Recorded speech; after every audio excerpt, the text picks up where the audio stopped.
Hello students, welcome to my YouTube channel. In this video we are going to discuss CBSE additional practice questions 2023-2024 session के लिए।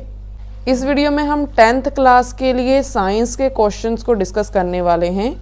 2 mark questions मैंने पहले ही करवा दिए थे, अब हम 3 मार्क क्वेश्चंस को डिस्कस करेंगे। क्वेश्चन सॉल्व करवाने से पहले मैं आपको ये बता देती हूँ कि आपको ये एडिशनल प्रैक्टिस क्वेश्चंस डाउनलोड कहाँ से करने हैं। आपको गूगल पे ऐसे सर्च करना है CBSE additional practice questions session 2023-2024 और देन ये जो फर्स्ट साइट आ रही है CBSE एकेडमिक्स, यहाँ पर आपको क्लिक करना है एंड यहाँ पर देखो ये साइट ओपन हो चुकी है, central board of secondary education.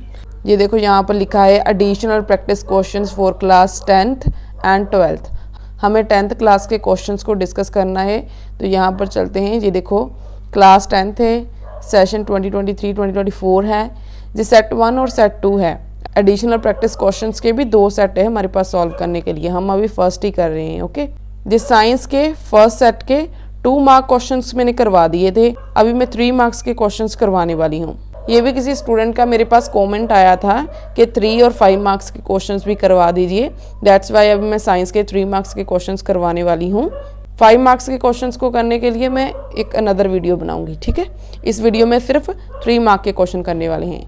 ये है प्रैक्टिस क्वेश्चंस जो PQS लिखा है, और ये है MS मार्किंग स्कीम। ये जो MS है ना, यहाँ पर आप क्लिक करोगे तो आपके पास इसका सोल्यूशन डाउनलोड हो जाएगा। ओके, हमें तो सिर्फ क्वेश्चंस चाहिए, तो ये हम PQS पे क्लिक करेंगे।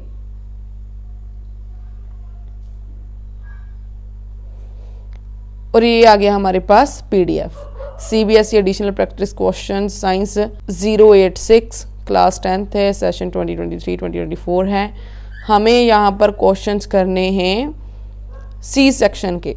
जो C सेक्शन होता है ना आपका, उसमें 3 मार्क्स के क्वेश्चंस होते हैं। ये देखो 5th पॉइंट पे लिखा है section C consist of 7 short answer type questions carrying 3 marks each.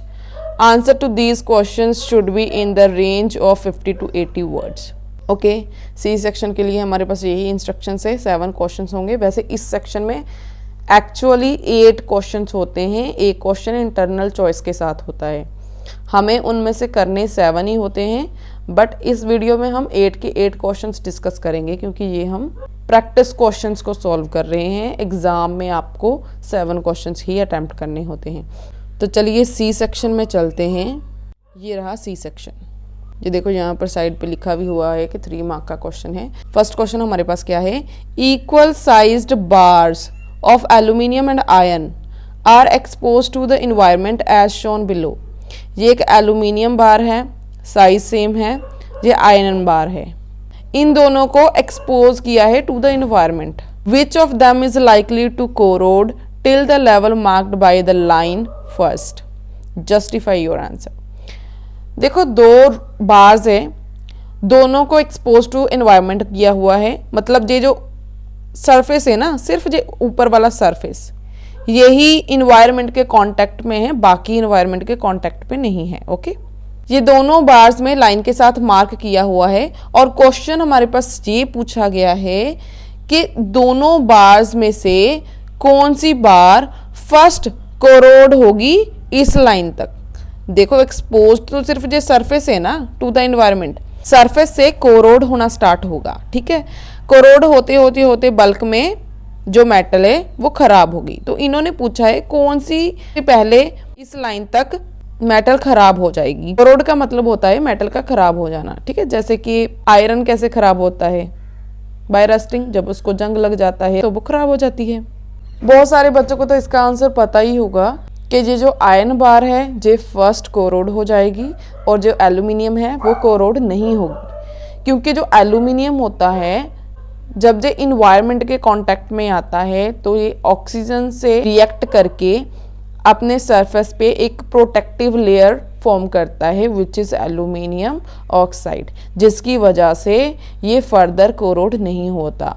जबकि जो आयरन होता है, जब ये ऑक्सीडाइज होता है तो इसमें फेरिक ऑक्साइड की लेयर बनती है, जिसको हम रस्ट बोलते हैं। तो वो क्या करता है, वो फर्दर ऑक्सीजन को इन बल्क में पास होने देता है। जब ऑक्सीजन और मॉइस्चर फर्दर नीचे वाली लेयर तक पहुंचते हैं तो वो फर्दर जो है रस्टिंग का प्रोसेस चलता रहता है। तो चलिए अब मैं बताती हूँ कि इसके आंसर को आपको कैसे लिखना है। ये तो मैंने एल्यूमिनियम बार और iron bar as it is बनाई है जैसे क्वेश्चन में बनाई थी, ठीक है। इसको बनाना है बनाना, अदरवाइज छोड़ देना, कोई इतना ज़रूरी नहीं है बार्स को बनाना। यहाँ से आपका मेन आंसर स्टार्ट होता है। The iron bar will corrode till the level marked by the line because iron gets oxidised on exposure to air and moisture.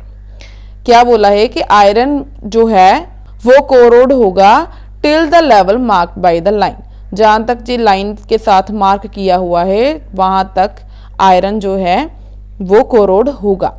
क्यों होगा? Because iron gets oxidised on exposure to air and moisture. जब moisture और air के contact में iron आएगा तो वो oxidise हो जाएगा। उसकी रिएक्शन क्या होती है? जब आयरन मॉइस्ट ऑक्सीजन के कांटेक्ट में आएगा तो ये क्या बनाएगा? आयरन ऑक्साइड, जिसको हम फेरिक ऑक्साइड भी बोलते हैं, आयरन ऑक्साइड तो बोलते हैं, और ये फॉर्मूला ऑफ रस्ट भी होता है, ठीक है। अब इससे क्या होगा? द लेयर ऑफ रस्ट, ये जो रस्ट की लेयर फॉर्म होगी आयरन बार के सरफेस पे, on the surface allows air and moisture to pass through and reach the metal. अब ये जो रस्ट की लेयर है ये मॉइस्चर और एयर को, या फिर आप बोल सकते हैं ऑक्सीजन को, पास होने देगी, जिसकी वजह से वो फर्दर मेटल को रीच कर लेगी, मेटल तक पहुंच जाएगी। कॉजिंग कोरोजन टू कंटिन्यू, जिसकी वजह से जो कोरोजन है वो कंटिन्यू चलता रहेगा चलता रहेगा। ये हो गया आयरन का। सेकंड है एल्यूमिनियम के लिए। Aluminium gets oxidised on exposure to air.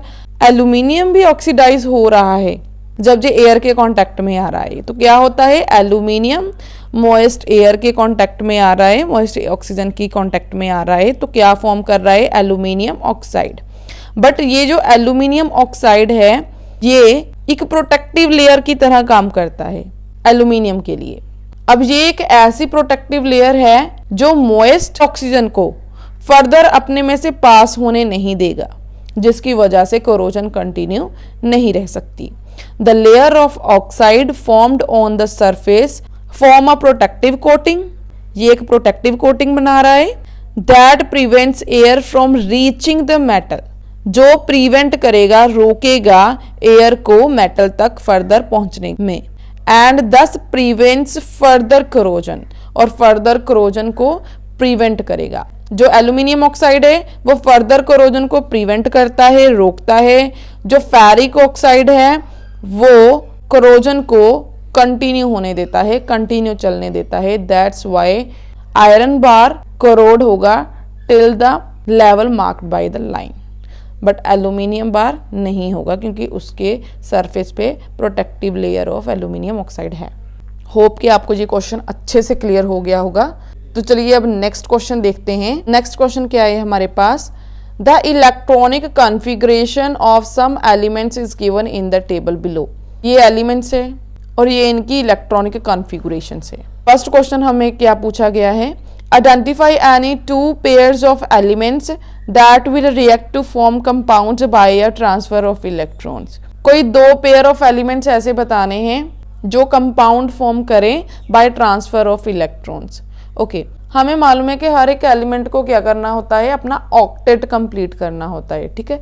ये मैजिक नंबर होते हैं ना, 2, 8, 18, 32, ठीक है। हमें यहाँ पर सिर्फ ये दो देखने होते हैं, 2 और 8। हर एक एलिमेंट को अपना ऑक्टेट कंप्लीट करना होता है, ठीक है।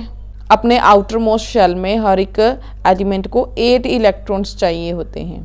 तो अब हम देखते हैं कौन से दो एलिमेंट्स के कॉम्बिनेशन से दोनों एलिमेंट्स के ऑक्टेट कंप्लीट होते हैं। जैसे कि यहाँ पर देखो Q का है 2, 8, 8, ये तो स्टेबल है, ये बचा 1। ये एलिमेंट चाहता है कि इस 1 को लूज कर दे ताकि इसके आउटर मोस्ट शेल में सिर्फ 8 इलेक्ट्रॉन्स बचे। अब ये 1 इलेक्ट्रॉन किसको देगा? उसी को देगा ना जिसको 1 इलेक्ट्रॉन चाहिए होगा। अब यहाँ पर देखो U को, यहाँ पर 2, 8, 7 है, इसको अपना ऑक्टेट कंप्लीट करने के लिए 1 इलेक्ट्रॉन चाहिए होगा। तो ये वाला एलिमेंट अपना इलेक्ट्रॉन लूज करना चाहता है और ये वाले को 1 इलेक्ट्रॉन चाहिए, ठीक है, इसको गेन करना है। तो इन दोनों के कॉम्बिनेशन से एक कंपाउंड बन सकता है Q एंड U। तो यही हमने लिखा है फर्स्ट में Q एंड U। सेकंड देख लो, इसका तो ऑक्टेट ऑलरेडी कंप्लीट है, इसको तो नहीं चाहिए होगा। अब ये देखो R एंड T को देखो, यहाँ पर ये 8 है, अगर ये 2 इलेक्ट्रॉन्स को लूज कर देगा तो इसका ऑक्टेट कंप्लीट हो जाएगा। 8 इलेक्ट्रॉन होंगे इसके आउटर मोस्ट शेल में। सिमिलरली इस R को देखो, इसके पास 6 इलेक्ट्रॉन्स है इसके आउटर मोस्ट शेल में। इसको अगर 2 इलेक्ट्रॉन मिल जाएं तो इसका भी ऑक्टेट कंप्लीट हो जाएगा, राइट। इसको 2 चाहिए और इसको 2 लूज करने हैं, तो इन दोनों के कॉम्बिनेशन से एक कंपाउंड बन जाएगा R एंड T के साथ, या फिर T एंड R लिख सकते हो। तो ये हमने लिखा हुआ है। यहाँ पर इन्होंने सिर्फ 2 पेयर्स बोले हैं, दैट्स वाई हमने 2 ही डिस्कस किए हैं। वैसे इसके ज़्यादा भी बन सकते हैं, ये यहाँ पर मैंने बताया है कि और भी बन सकते हैं। इस क्वेश्चन के अकॉर्डिंग ये लिखना ज़रूरी नहीं है, वैसे मैं आपको समझा देती हूँ कि और कैसे बन सकते हैं। यहाँ पर देखो, एक तो Q लिया है, एक R लिया है, ठीक है। देखो Q को क्या करना है, Q को 1 इलेक्ट्रॉन लूज करना है। R को क्या करना है, इसको 2 इलेक्ट्रॉन्स चाहिए। तो ऐसा भी तो हो सकता है ना कि Q के 2 एलिमेंट और R का 1 एलिमेंट आपस में कंबाइन होकर एक कंपाउंड बना लें, ठीक है। क्योंकि एक Q से इसको 1 इलेक्ट्रॉन मिलेगा, इसको 2 चाहिए तो ये 2 Q ले लेगा ना, तो 2 Q से 2 इलेक्ट्रॉन इसके कंप्लीट हो जाएंगे। जैसे कि यहाँ पर मैंने लिखा हुआ है R है, ठीक है, एक Q ने इधर से इलेक्ट्रॉन दिया, एक ने इधर से लिया। R को 2 चाहिए थे तो इसको भी 2 मिल गए 2 Q से, और Q को तो 1 ही लूज करना था, एक किसने कर दिया किसने कर दिया। अब जो तीनों स्टेबल है तो जो इसका कंपाउंड है वो बनेगा Q2R, क्योंकि Q2 है R 1 है, ठीक है। ये एक पेयर हो गया और ये कंपाउंड हो गया। कंपाउंड मैंने क्यों लिखा है, क्योंकि बी क्वेश्चन में हमें यही पूछ रखा है उन्होंने, write the molecular formula of the compound formed by the pair of elements identified in A. जो आपने ए में पेयर्स बताए हैं उनका मोलिकुलर फॉर्मूला लिखो। अब यहाँ पर तो सिंगल सिंगल ही है, एक यू के साथ कंबाइन होगा तो QU होगा, ठीक है। एक T एक R के साथ कंबाइन होगा तो TR होगा। ये कर्सिव T मैंने डाला है, जो एक्चुअली T है, ठीक है। इसको कंफ्यूज नहीं होना इसको लेके, ये तो वैसे भी यहाँ पर है ही नहीं, ठीक है। आपके लिए सिर्फ इतना आंसर लिखना सफिशिएंट है, ये मैंने वैसे बताया है कि इससे ज़्यादा आंसर भी इसके हो सकते हैं, ठीक है। बट क्वेश्चन के अकॉर्डिंग यही इतना सफिशिएंट आंसर है। तो चलिए अब नेक्स्ट क्वेश्चन देखते हैं। अब देखो इस 28th में इंटरनल चॉइस है, ठीक है। मैंने बोला था ना आपको 7 क्वेश्चन अटैम्प्ट करने हैं, बट एक क्वेश्चन में इंटरनल चॉइस आ रही है, तो वो जो 28 है जिसमें इंटरनल चॉइस है। आपको तो एग्ज़ाम में एक ही अटैम्प्ट करना है, बट यहाँ पर हम ये भी डिस्कस करेंगे। क्वेश्चन हमारे पास क्या है, a metal X is obtained from its chloride salt, okay, by exposure to sunlight. किसी मेटल X को ऑब्टेन किया जा रहा है, या फिर आप बोल सकते हैं कि एक्सट्रैक्ट किया जा रहा है from its chloride salt by exposure to sunlight, ठीक है। सनलाइट में रख के, या फिर सनलाइट में क्या होगा, उसको हीट ही मिलेगी ना। तो किसी मेटल को ऑब्टेन किया जा रहा है उसके क्लोराइड सॉल्ट से बाय हीटिंग मेथड, ओके। इसमें ए क्वेश्चन क्या है हमारे पास, in which section of the reactivity series of metal top middle और bottom is it likely to be placed, justify your answer, okay. अब उन्होंने पूछा है कि जो एक्स मेटल है, रिएक्टिविटी सीरीज होती है ना एक, तो उस रिएक्टिविटी सीरीज के ये मेटल बॉटम में होगी, टॉप में होगी, या फिर मिडल में होगी। बॉटम में जो रिएक्टिविटी होती है मेटल्स की वो बहुत ही ज़्यादा कम होती है, मिडल में थोड़ी ज़्यादा होती है, टॉप वाली मेटल्स की रिएक्टिविटी बहुत ही ज़्यादा होती है। कोई भी मेटल जितनी ज़्यादा रिएक्टिव होती है वो उतनी ही ज़्यादा कॉम्प्लेक्स फॉर्म में मिलती है, मतलब उतने ही ज़्यादा वो दूसरे एलिमेंट्स के साथ कंपाउंड फॉर्म कर लेती है। जो लीस्ट रिएक्टिव होती हैं वो किसी के साथ ज़्यादातर कंपाउंड फॉर्म नहीं करती है, फ्री स्टेट में होती हैं। बट अगर वो किसी के साथ कंपाउंड फॉर्म करेंगी भी तो वो कंपाउंड बहुत ही ज़्यादा अनस्टेबल होंगे।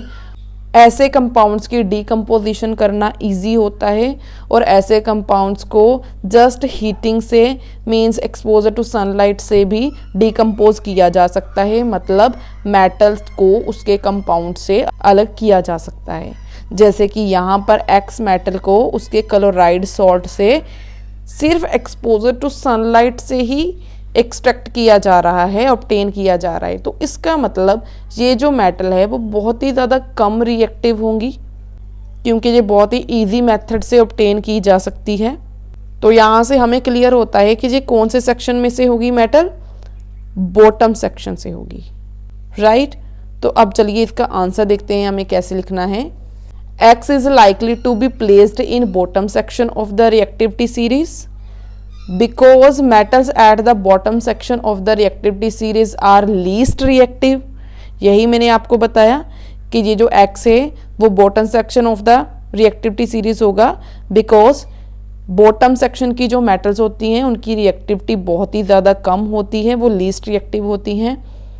दे अक्कर इन फ्री स्टेट, या तो ये फ्री स्टेट में मिलती हैं, और देयर कंपाउंड्स आर अनस्टेबल, या फिर इनके जो कंपाउंड्स होते हैं वो बहुत ही ज़्यादा अनस्टेबल होते हैं। अनस्टेबल मीन्स उनको ब्रेक करना ईजी होता है। From which metal can be obtained by heating alone, ऐसे अनस्टेबल कंपाउंड जिनमें से मेटल को हम जस्ट हीटिंग से ही ऑब्टेन कर सकते हैं। तो ये हो गया इसका आंसर। अब देखिए बी पार्ट में हमसे क्या पूछा गया है, identify the type of reaction the chloride salt of metal X undergoes on expose to sunlight. Second question में हमें ये पूछा है कि ये जो भी हमने किया है क्लोराइड सॉल्ट ऑफ मेटल को, जैसे हमने एक्सपोज टू सनलाइट किया है, या फिर आप बोल सकते हैं कि chloride salt of metal x में से एक्स को ऑब्टेन करने के लिए जो भी रिएक्शन हो रही है, इस रिएक्शन को किस नाम से जाना जाता है। अब देखो इसमें सनलाइट का यूज़ हो रहा है, एंड वी नो दैट जो सनलाइट होती है उसमें फोटोन्स होते हैं, तो इस रिएक्शन का नाम है फोटोलिटिक डीकम्पोजिशन। क्योंकि chloride salt of metal x को डीकम्पोज किया जा रहा है, इसको ब्रेक करके एक्स को बाहर निकाला जा रहा है by using sunlight, that's why इसको हम फोटोलिटिक डीकम्पोजिशन बोलेंगे। Because chloride salt of metal X is broken down को आप डिकम्पोज भी बोल सकते हो by photons. Photons means sunlight, क्योंकि सनलाइट में फोटोन्स होते हैं, राइट। होप कि आपको इसका आंसर भी अच्छे से क्लियर हुआ होगा। तो चलिए अब नेक्स्ट क्वेश्चन को देखते हैं। ये रहा 29th question. In animals hormones can be secreted by one organ and can act on multiple organs. Justify this statement by explaining the effect of a single animal hormone on 3 organs. देखो question में ये बोला गया है कि animal hormones एक organ से secrete होते हैं और वो बॉडी में मल्टीपल ऑर्गन्स पे इफेक्ट डालते हैं। तो आपको इसमें क्या करना है, कोई एक हार्मोन लेना है जो एक ऑर्गन से रिलीज होता है, या फिर आप बोल सकते हैं सिक्रेट होता है, और फिर वो डिफरेंट ऑर्गन्स पे इफेक्ट्स डालता है। इसमें ज़रूरी नहीं है कि जो आंसर मैंने लिया है, जो ग्लैंड मैंने ली है, जो हार्मोन मैंने लिया है, आपको भी वही लेना है। इसके मल्टीपल आंसर्स भी हो सकते हैं, ठीक है। बट मुझे यही हार्मोन की एग्जांपल लेना अच्छा लगा, तो मैंने ये वाला हार्मोन ले लिया। तो चलिए अब मैं आपको इस हार्मोन के बारे में बताती हूँ। ये है एड्रेनालिन, जिसको हम एपिनेफ्रिन भी बोलते हैं। Adrenaline is a hormone produced by adrenal gland. Adrenal gland से एड्रेनालिन हार्मोन प्रोड्यूस होता है, या फिर आप बोल सकते हैं सिक्रीट होता है। एंड इसके डिफरेंट ऑर्गन्स पे डिफरेंट फंक्शंस क्या है। Adrenaline induced the sweat gland to produce more sweat. जो एड्रेनालिन हार्मोन होता है, जो रिलीज तो एड्रेनालिन ग्लैंड से हुआ, बट ये इंड्यूस हो जाएगा स्वेट ग्लैंड्स में, जिसकी वजह से ज्यादा स्वेट प्रोड्यूस होगा, ज्यादा पसीना आएगा। ओके। दूसरा क्या है, it act on the heart to increase the contraction of its muscles causing improved oxygen delivery. अब ये हार्ट पे क्या एक्ट करेगा, हार्ट पे क्या इसका इफेक्ट होगा। हार्ट की जो कॉन्ट्रैक्शन को, कॉन्ट्रैक्शन क्या होता है, ऐसे सिंगुड़ना, हार्ट के मसल्स की कॉन्ट्रैक्शन को बढ़ा देगा, जिसकी वजह से जो ऑक्सीजन डिलीवरी है वो इम्प्रूव होगी, वो बढ़ जाएगी। हार्ट मसल्स जितने ज़्यादा कॉन्ट्रैक्ट हो गए, मतलब पंपिंग फास्ट होगी, तो ब्लड सर्कुलेशन बढ़ जाएगा ना, तो उससे ऑब्वियसली क्या होगा, ऑक्सीजन डिलीवरी जो है वो इम्प्रूव होगी पूरी बॉडी में। ये तो हो गया हार्ट पे इफेक्ट। तीसरा क्या है इसका function, it act on blood vessels of the digestive system constricting them. ये जो एड्रेनलिन हार्मोन है ये ब्लड वेसल को क्या करता है, कंस्ट्रिक्ट कर देता है। कंस्ट्रिक्ट मतलब नैरो कर देता है, ठीक है। तो उसकी वजह से क्या होगा, बीपी बढ़ेगा, ब्लड प्रेशर हाई हो जाएगा ना। अब जो ब्लड वेसल्स है वो कंस्ट्रिक्ट हो रहे हैं, वो नैरो हो रहे हैं, ब्लड उतना ही पास होना है तो प्रेशर बढ़ेगा ना, तो उसकी वजह से ब्लड प्रेशर हाई होगा। तो एड्रेनलिन हार्मोन एड्रीनल ग्लैंड से रिलीज हो रहा है और 3 अलग अलग ऑर्गन्स पे इफेक्ट डाल रहा है, स्वेट ग्लैंड्स पे, हार्ट पे, ब्लड वेसल्स पे। आपको मैं एक और बात बता दूं, एड्रेनलिन हार्मोन हमारी बॉडी कब रिलीज करती है, जब हम बहुत ज़्यादा डर जाते हैं, हम किसी डेंजर में फील करते हैं खुद को, तो हमारी बॉडी को उस सिचुएशन में प्रिपेयर करने के लिए कि हाँ हमारी बॉडी उस सिचुएशन में फाइट कर सके, तो एड्रेनलिन है वो प्रोड्यूस होता है। तभी तो जब हम किसी डेंजर में फील करते हैं खुद को तो हमारा हार्ट रेट बढ़ जाता है, हमें ज़्यादा स्वेट आता है, तो वो एड्रेनलिन की वजह से होता है और ये होना ज़रूरी भी है। इससे जो हमारी बॉडी है वो प्रिपेयर होती है उस सिचुएशन को फेस करने के लिए। जब हमारी बॉडी में कोई स्वेयर एलर्जिक रिएक्शंस होती है तब एफिनेफ्रिन के इंजेक्शंस भी लगते हैं। तो चलो अब जाइए, तो beyond the scope of this answer है, आपको आंसर जस्ट इतना लिखना है, ओके। तो चलिए अब देखते हैं नेक्स्ट क्वेश्चन क्या है। 30th क्वेश्चन क्या है, if 2 P plants having round and green seeds. किसी पी प्लांट के सीड कैसे हैं, राउंड हैं, जो स्मॉल लेटर होता है वो रिसेसिव होता है, जो कैपिटल लेटर होता है वो डोमिनेंस कैरेक्टर को रिप्रेजेंट करता है। मतलब जो जनरेशन होती हैं उसमें ये वाली ट्रेट्स हमें दिखाई देती हैं, ये वाली इनहेरिट होती हैं, रिसेसिव होती हैं, छुपी हुई होती हैं, ये दिखती नहीं है, ठीक है। आर क्रॉस्ड, अब इन सीड्स को क्रॉस करवाया गया है। Identify the percentage of the following with respect to the F1 generation. F1 generation में इनकी परसेंटेज बतानी है कितनी कितनी होंगी। इसकी परसेंटेज फाइंड आउट करने से पहले हमें मालूम होना चाहिए कि F1 जनरेशन में कौन कौन से सीड्स बनेंगी। उसके लिए हमें क्या करना होगा, ये देखो हमारे पास पेरेंटल जनरेशन क्या है, ये सीड दे रखे है ना हमें, इसको क्रॉस करवाया तो ये पेरेंटल हो गया ना। तो हमने इसके 2 सीड लिए, RRG small g, RRG small g, इनको क्रॉस करवाया। जब ये दोनों क्रॉस करेंगे तो कौन से नए गैमेट्स बनेंगे, देखो फर्स्ट वाला राउंड सेकंड वाले के ये ग्रीन से कंबाइन हो सकता है, राइट। ये राउंड इस येलो वाले से कंबाइन हो सकता है, फिर ये वाला ग्रीन इस राउंड से कंबाइन हो सकता है, एंड ये वाला येलो इस राउंड से कंबाइन हो सकता है। तो इस तरह से ये 4 जो है नए गैमेट्स बन जाएंगे। अब इनको आगे कंबाइन होके F1 जनरेशन बनाना है। इससे हम F1 जनरेशन कैसे बनाएंगे, यहाँ पर round green, round green, round yellow, round yellow, ठीक है, ऐसे हमने लिख दिए। अब इनको क्या करना है, क्रॉस करवा दो, RRGG, ठीक है, means round round green green, फिर उसके बाद round round green yellow, round round green yellow, round round green yellow, round round green yellow, फिर यहाँ से देखो राउंड राउंड येलो येलो, ये यहाँ पर बना, ठीक है। ये तो आपको टेबल बनाना आता ही होगा। अब हम इनकी परसेंटेज आराम से बता सकते हैं। फर्स्ट क्या है, gametes having both the round and yellow seed traits. अब देखो इसमें हमें गैमेट्स की परसेंटेज के बारे में पूछा है, तो हमें गैमेट्स को ही देखना है। यहाँ पर कितने गैमेट्स हमने बनाए हैं, 4। तो इन 4 गैमेट्स में से किनके पास राउंड एंड येलो ट्रेट है, ये हमें देखना है। स्मॉल g रिप्रेजेंट कर रहा है येलो ट्रेट को, R रिप्रेजेंट कर रहा है राउंड ट्रेट को। तो यहाँ पर देखो ये है राउंड येलो 1 और ये है राउंड येलो। 2 ऐसे गैमेट्स हैं जिनके पास राउंड एंड येलो ट्रेट है।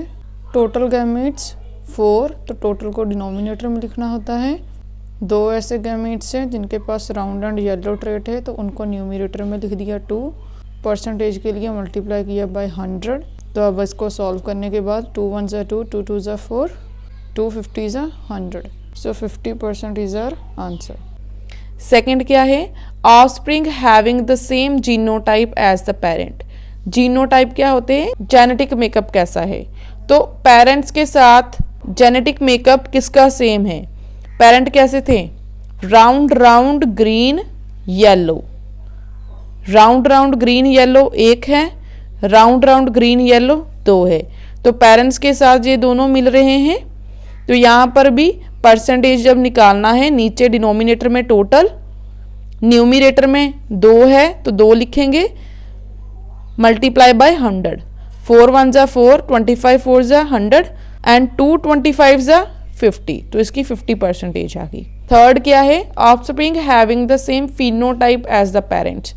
फिनोटाइप क्या होता है कि फिजिकल लुक कैसी है उसकी। अब हमें मालूम है कि जो राउंड है और जो ग्रीन है, ये डोमिनेंस है, ये येलो रिसेसिव है। मतलब फिजिकल लुक जो होगी पी प्लांट्स की वो राउंड होंगी एंड ग्रीन कलर की होगी, येलो कलर नहीं होगा।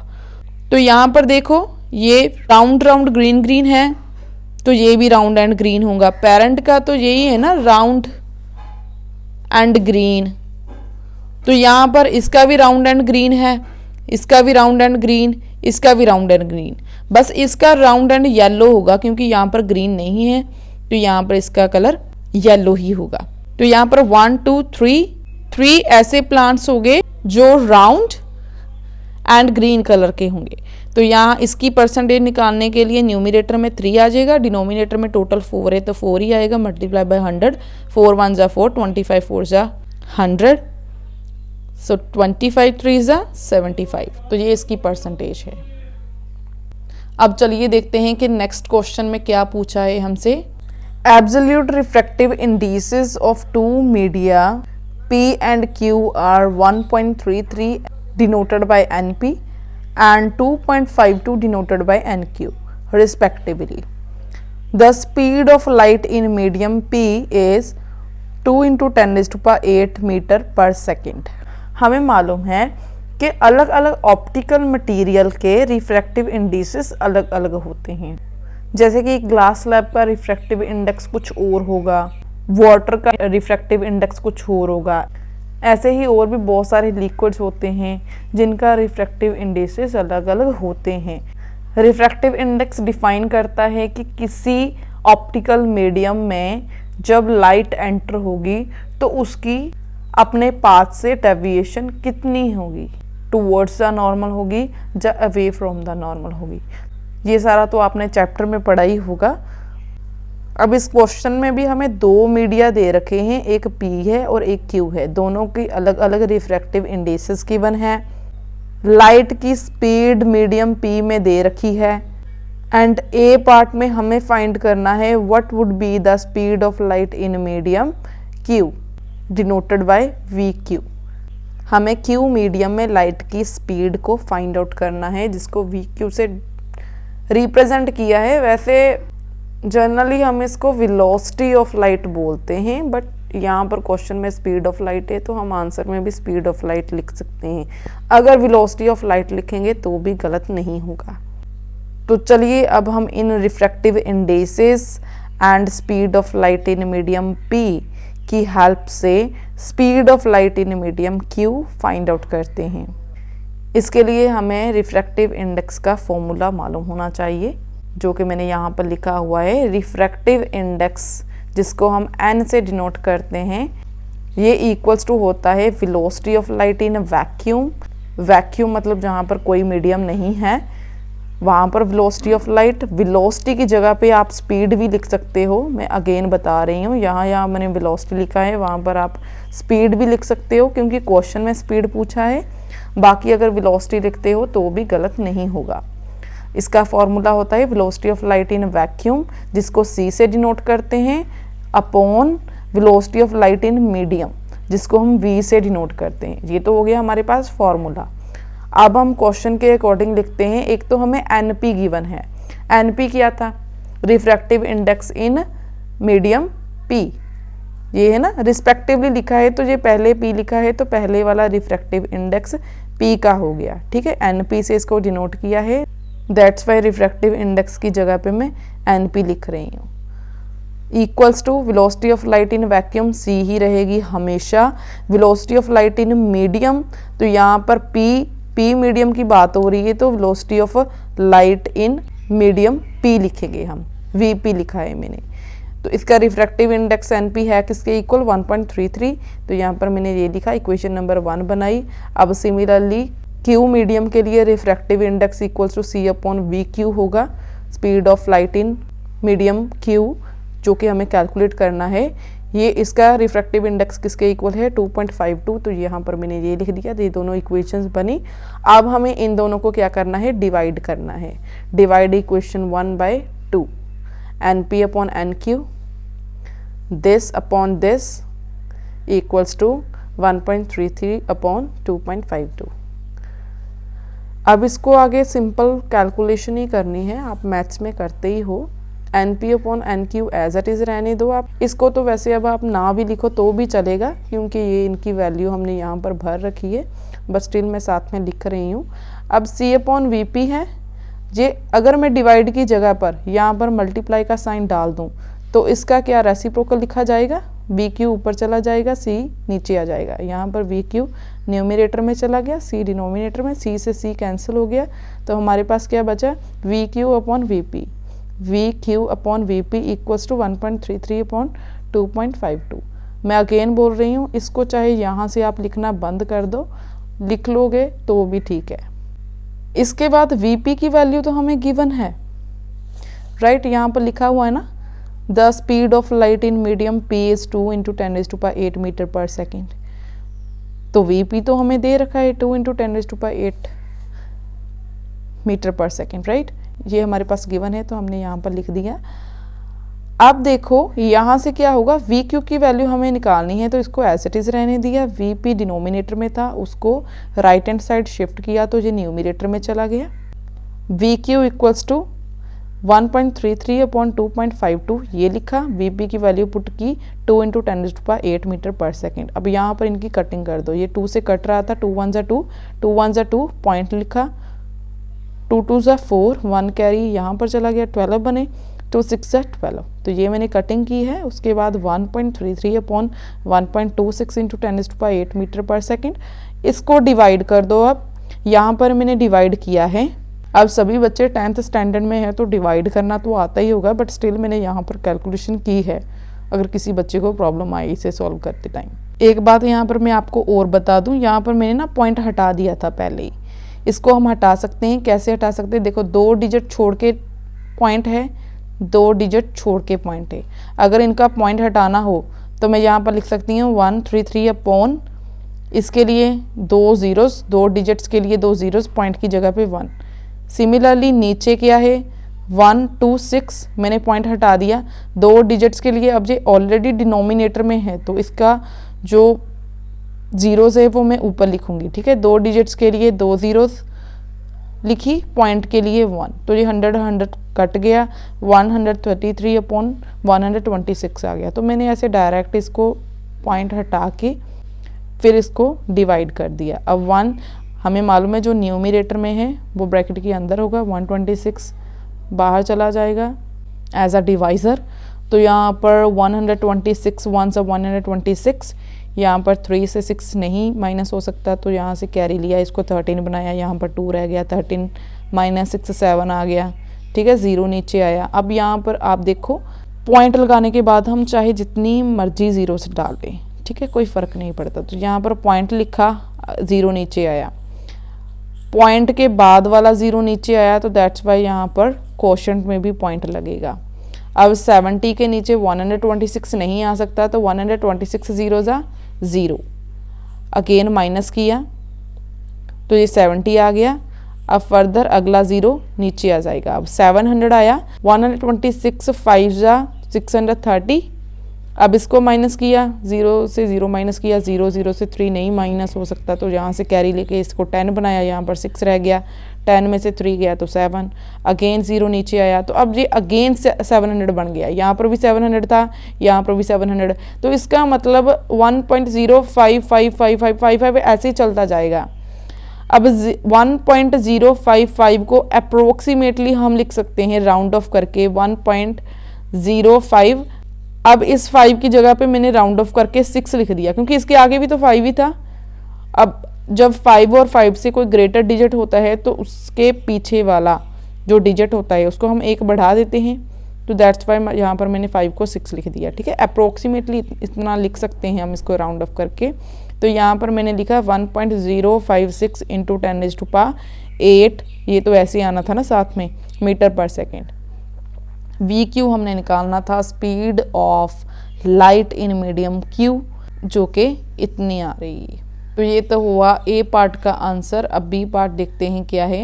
If the angle of incidence for a ray of light travelling from medium P to Q is 0 degree, then what will be the path of light in the medium Q. देखो, जब angle of incidence 0 हो जाता है, इसका मतलब जो incident ray है वो नॉर्मली फॉल कर रही है सरफेस पे।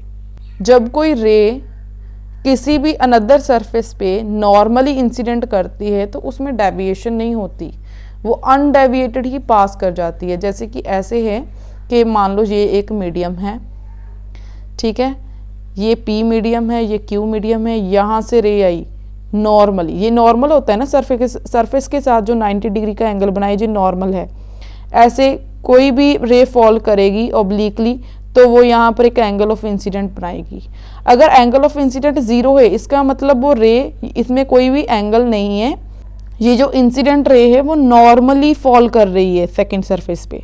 तो जब ये नॉर्मली फॉल करेगी तो डेविएशन नहीं होगी, वो अनडेविएटेड ही पास कर जाएगी। ठीक है, तो इसके लिए हमें क्या एक्सप्लेनेशन लिखनी है। The ray will travel undeviated through the medium Q because it incident normally to the surface as angle of incidence equals to 0। Angle of incidence 0 है, जिस वजह से जो रे ऑफ लाइट है वो नॉर्मली फॉल कर रही है सरफेस पे। नॉर्मल का मतलब होता है परपेंडिकुलरली। ठीक है, जो 90 डिग्री का एंगल बना है इसको परपेंडिकुलर बोलते हैं और परपेंडिकुलर को नॉर्मल भी बोलते हैं। तो इसकी ये इतनी सी एक्सप्लेनेशन आ जाएगी।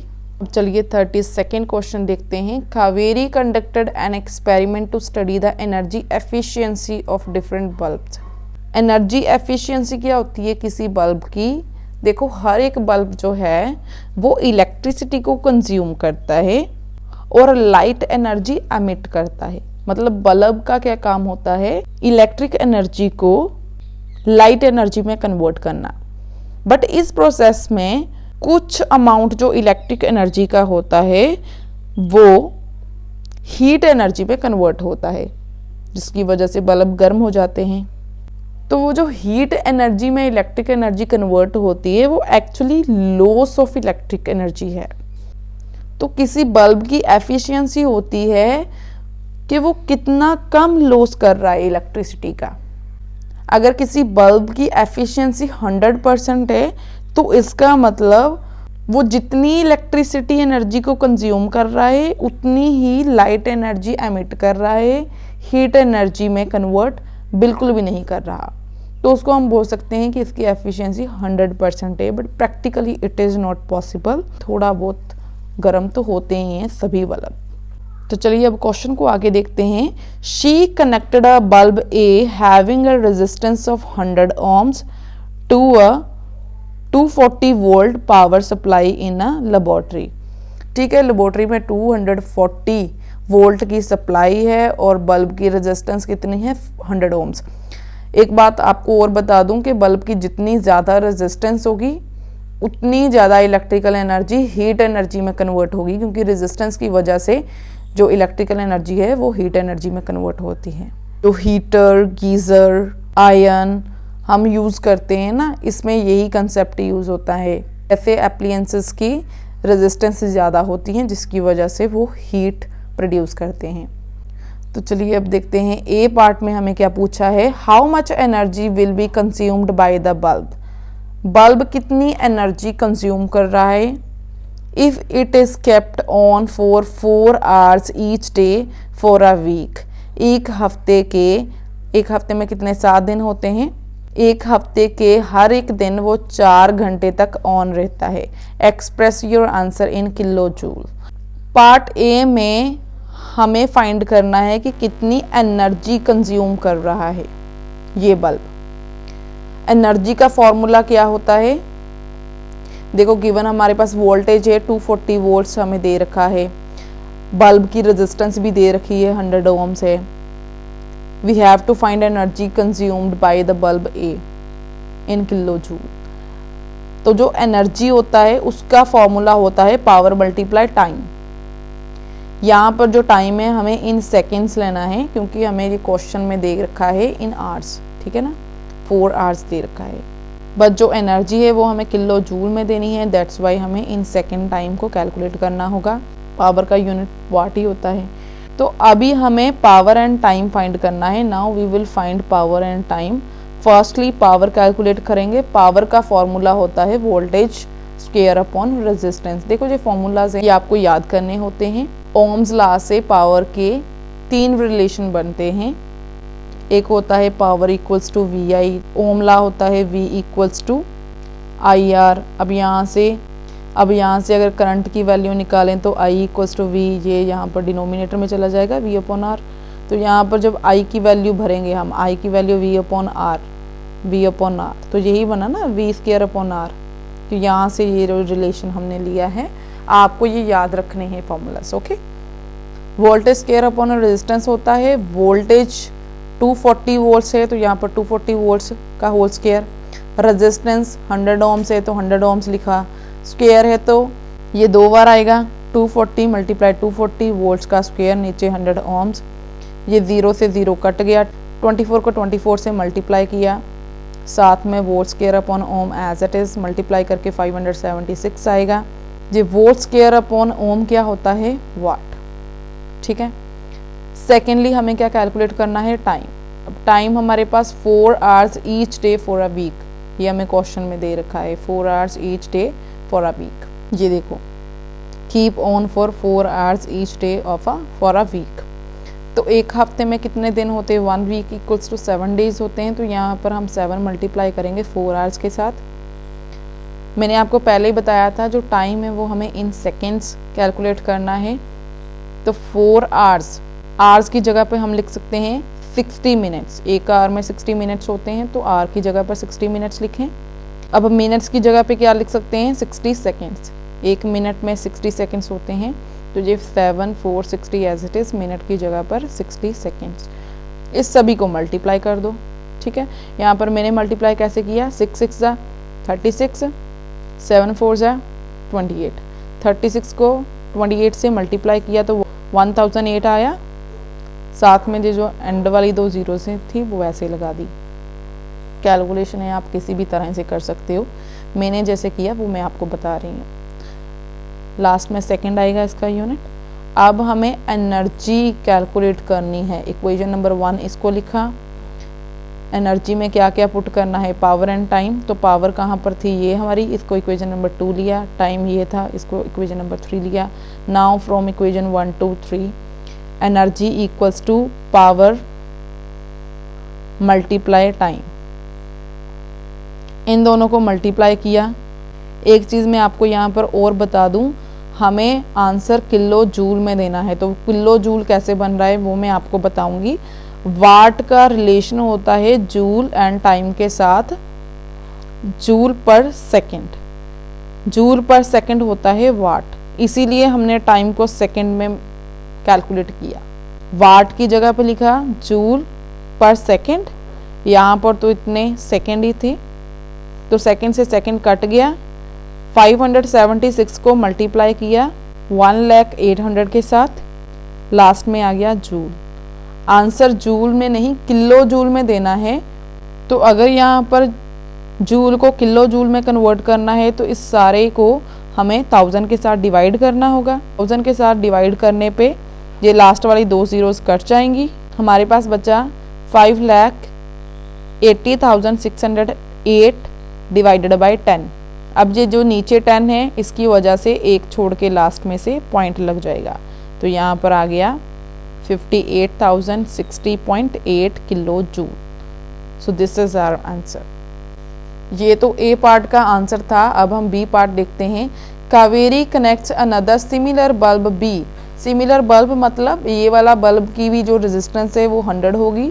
इन सीरीज विद बल्ब ए के साथ सीरीज में लगा दिया and connect the combination to 240 volt, इन दोनों को भी 240 वोल्ट के साथ ही कनेक्ट कर दिया। Will there be any change in the brightness with which bulb A glows now, क्या बल्ब की ब्राइटनेस में अभी कोई फर्क पड़ेगा, अभी कोई चेंज आएगा? पहले तो सिंगल बल्ब ग्लो हो रहा था 240 वोल्टेज की सप्लाई में, अब 240 की वोल्टेज सप्लाई है और ए जैसा एक और बल्ब बी जो सीरीज में लग गया है, तो क्या अब ए की ब्राइटनेस में कोई फर्क पड़ेगा?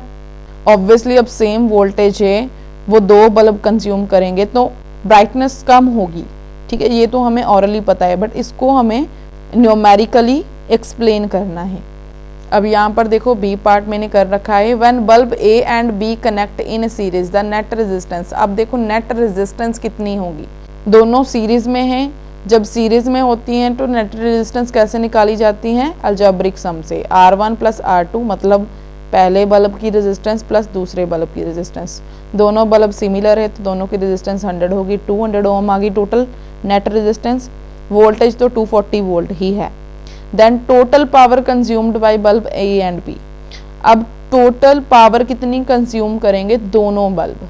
पावर का फॉर्मूला हमने पहले भी किया था, वोल्टेज स्क्वायर अपॉन रेजिस्टेंस होता है। अब यहाँ पर नेट रेजिस्टेंस लिखेंगे, वोल्टेज 240 वोल्ट्स ही है तो इसका स्क्वायर, जो रेजिस्टेंस है वो 200 ओम है। अब रेजिस्टेंस बढ़ गई है तो यहाँ पर कैलकुलेशन करते टाइम 240 दो बार आ गया, नीचे 200 है, 0 से 0 कट गई, ये 2 1 2, 12 2 24, 12 को मल्टीप्लाई किया 24 के साथ में यूनिट एज इट इज़ लिखा। अब वोल्ट स्क्वायर अपॉन ओम वाट होता है, 12 को 24 से मल्टीप्लाई किया तो 288 आ गया। ठीक है, ये टोटल वाट, ये टोटल पावर है जो कंज्यूम कर रहे हैं दोनों bulb. Now power consumed by bulb A when connected in series with bulb B. अब जो बल्ब ए है वो कितनी, अकेला कितनी पावर कंज्यूम करेगा? अगर दोनों बल्ब मिलके 288 वाट पावर कंज्यूम कर रहे हैं तो सिंगल बल्ब कितना कंज्यूम करेगा? इसका हाफ ही करेगा, दोनों एक जैसे ही तो बल्ब हैं, तो टोटल पावर का हाफ कर देंगे, कटिंग करके 144 आया, 2 1 2, 2 4 8, 2 4 8, 144 वाट आया। देखो अब जब बल्ब ए के साथ बी भी कंबाइंड है इन सीरीज, तो जो बल्ब ए है वो कितनी पावर कंज्यूम कर रहा है? 144। जितनी पावर कंज्यूम करेगा उतनी ही तो ब्राइटनेस होगी ना उसकी। जब बल्ब बी नहीं कनेक्ट हुआ था, अकेला बल्ब ए था, तो वो कितनी पावर कंज्यूम कर रहा था? 576। ये हमने ए पार्ट में फाइंड किया है, पावर निकाली है वहां पर। ठीक है, अकेला बल्ब 576 वाट कंज्यूम कर रहा था। अब बी के कनेक्ट होने की वजह से ये सिर्फ 144 वाट ही पावर कंज्यूम कर पा रहा है। तो अगर यहाँ पर पावर कम कंज्यूम हो रही है तो ब्राइटनेस भी कम होगी। पहले अकेला था, ज़्यादा पावर कंज्यूम कर रहा था, तब ब्राइटनेस भी ज़्यादा। ठीक है ना, तो अब यहाँ पर हम क्या रीज़न देंगे इसका? पी ए डैश मतलब जब बी कनेक्ट है तभी की पावर कम है एज कंपेयर टू जब बल्ब ए अकेला था। तो the brightness of the bulb A decreases when connected in series with B. यही हमें बताना था और यही इसका आंसर है।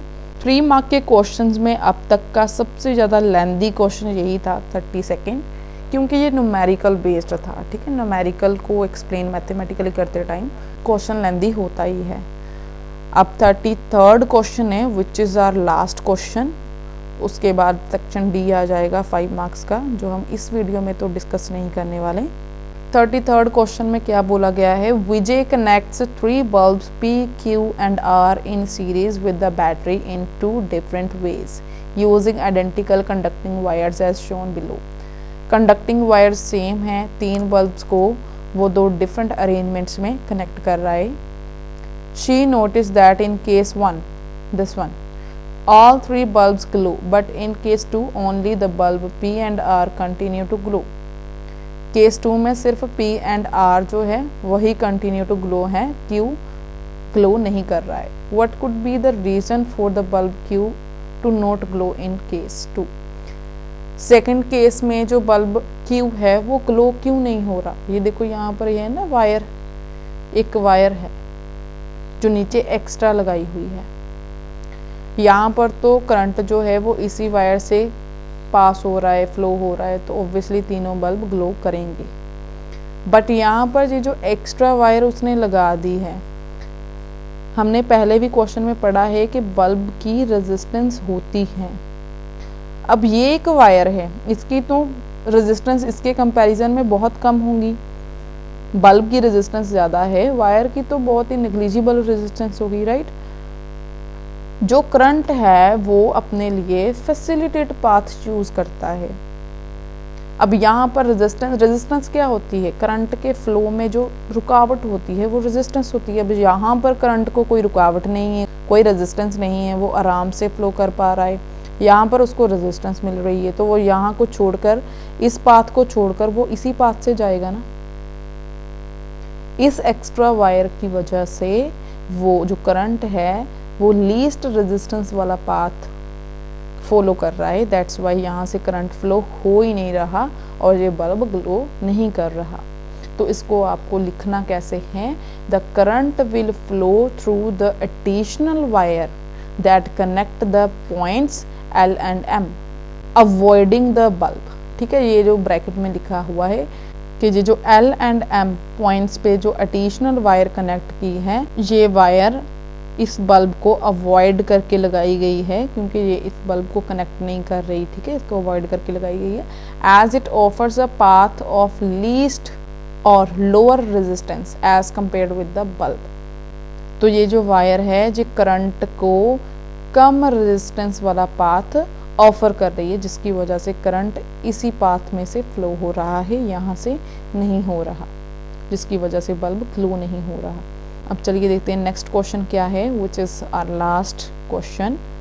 To resistances when connected in parallel give a combined resistance of 10/3 ohms.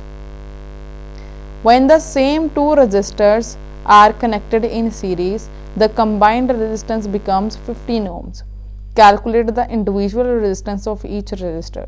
ये एक न्यूमेरिकल बेस्ड क्वेश्चन है। यहाँ पर देखो हमें करना क्या है, एक तो सीरीज में रेजिस्टेंस का कॉम्बिनेशन दे रखा है, एक पैरेलल में।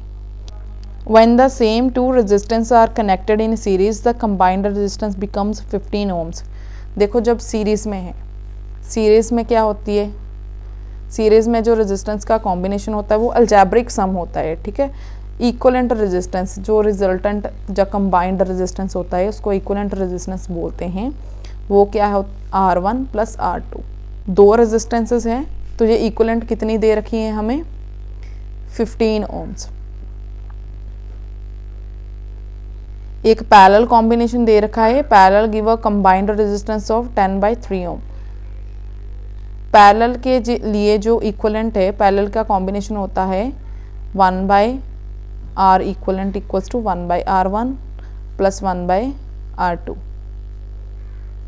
तो इसके लिए 1 बाई इक्वलेंट रेजिस्टेंस 10/3 है, 10/3 इक्वल्स टू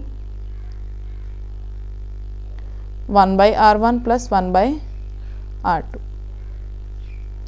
अब यहाँ पर ये 3 न्यूमरेटर में चला जाएगा, 3/10 इक्वल्स टू, इसका एलसीएम ले लेते हैं, नीचे R1 इंटू R2, न्यूमरेटर में क्रॉस मल्टीप्लाई हो जाएगा R2 प्लस R1।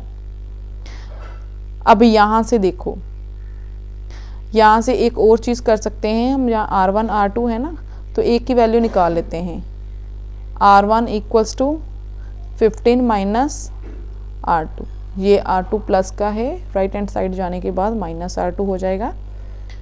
तो यहाँ पर अब लिखते हैं इसको, इक्वेशन नंबर 1 लेते हैं, from equation 1 we have 3/10 as it is equals to R2 plus R1 कितना है, 15 upon R1 as it is, यहाँ पर R1 की जगह पर हमने R1 की वैल्यू निकाली है, तो R2 एज इट इज आएगा और R1 की जगह पर हम लिखेंगे 15 माइनस R2। अब इसका क्रॉस मल्टीप्लाई कर दो, यहाँ पर R2 इंटू 15 माइनस R2 ये वाला यहाँ पर चला गया, equals to 15 as it is, ये 10 इस साइड आने के बाद न्यूमिनेटर में चला गया, ये 3 है, ये डिनोमिनेटर में आ जाएगा, 3 1 ज़ा 3, 3 5 ज़ा 15, इसको मल्टीप्लाई करो, 15 R2 माइनस इसके साथ किया तो R2 स्क्वायर, 2 बार R2 आ गया मल्टीप्लाई होने के बाद, 10 5 ज़ा 50। अब इनको उठाकर राइट हैंड साइड ले जाते हैं, R2 स्क्वायर माइनस का है, यहाँ पर प्लस का हो जाएगा, ये प्लस का है तो यहाँ पर जाने के बाद माइनस 15 R2, ये तो एज इट इज़ रहेगा क्योंकि राइट हैंड साइड पे है, यहाँ पर 0 लिख देते हैं। अब इसको जैसे मैथमेटिक्स में हम इक्वेशन को सॉल्व करते हैं वैसे करना होगा, by splitting the middle term कर लेते हैं। हमें मालूम है कि 5 + 10 15 हो जाएगा और 10 5 ज़ा 50 होते हैं। हमें -15 चाहिए तो माइनस दोनों माइनस के लिखेंगे, ठीक है। R2 square -10 R2 -5 R2 + 50 equals to 0। अब यहाँ पर इस ब्रैकेट में से R2 निकालेंगे बाहर तो क्या बचा ब्रैकेट के अंदर, R2 स्क्वायर है तो एक R2 बाहर आ गया, एक R2 अंदर बचा, माइनस ये R2 बाहर आ गया तो 10 बचा, माइनस यहाँ से 5 बाहर लेंगे और माइनस बाहर लेंगे तो ये -5 बाहर चला गया तो प्लस का R2 बचा, यहाँ पर से भी माइनस बाहर आएगा तो साइन चेंज होगा, -5 बाहर आ गया तो क्या बचा ब्रैकेट के अंदर 10 इक्वल्स टू 0। अब यहाँ पर देखो ये दोनों ब्रैकेट सेम हैं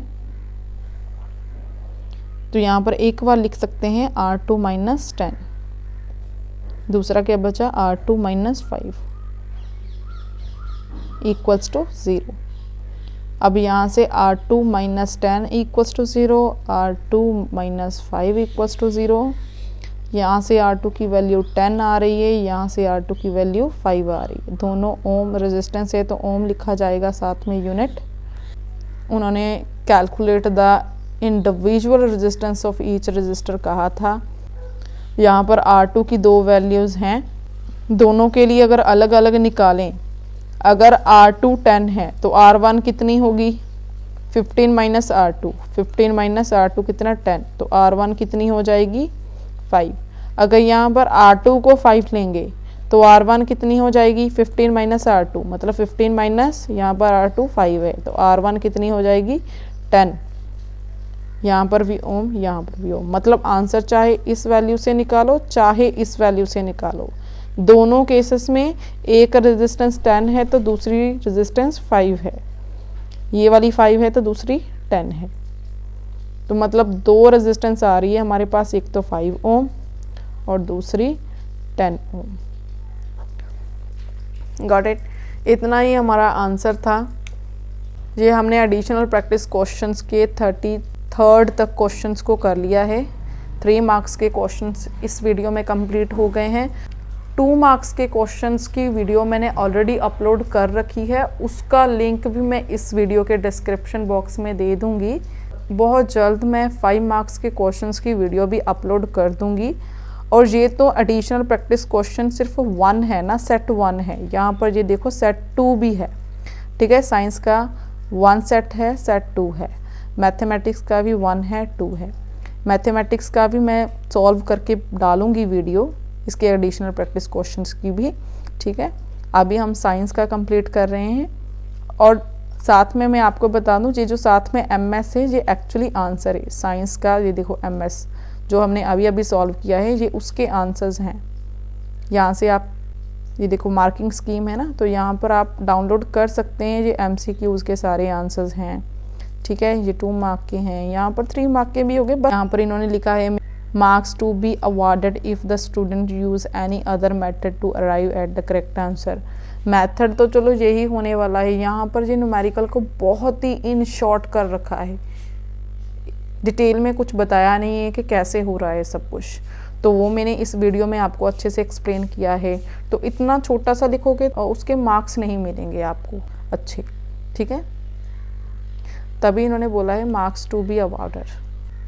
तो ऐसी कुछ चीज़ें हैं जिसकी वजह से। दूसरा ये भी है कि हाँ आंसर आप देख तो लेते हैं, ऐसे देखकर सिर्फ हम क्रैमिंग कर सकते हैं, जब तक आंसर्स को समझते नहीं हैं तब तक वो क्रैमिंग ही है। तो रट्टा जो होता है वो भूल जाता है एग्ज़ाम में जाकर। अगर क्वेश्चंस को थोड़ा सा समझा हो, उसके बारे में अंडरस्टैंडिंग रखी हो, तो क्वेश्चंस एग्ज़ाम में जाकर भूलते नहीं हैं, हम कंफ्यूज नहीं होते हैं।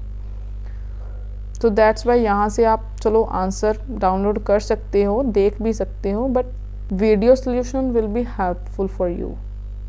ये वीडियो मैंने किसी स्टूडेंट की डिमांड पर ही बनाई है। ये देखो, यहाँ पर किसी बच्चे ने बोला था मैम 3 and 5 मार्क क्वेश्चंस भी सॉल्व करवा दीजिए प्लीज़। तो ऐसे ही अगर आप में से भी किसी को किसी क्वेश्चंस का वीडियो सॉल्यूशन चाहिए तो आप मुझे कमेंट सेक्शन में बता सकते हो, मैं उसकी वीडियो डेफिनेटली अपलोड करूँगी। Thanks for watching. तो चलिए मिलते हैं नेक्स्ट वीडियो में नए क्वेश्चंस के साथ।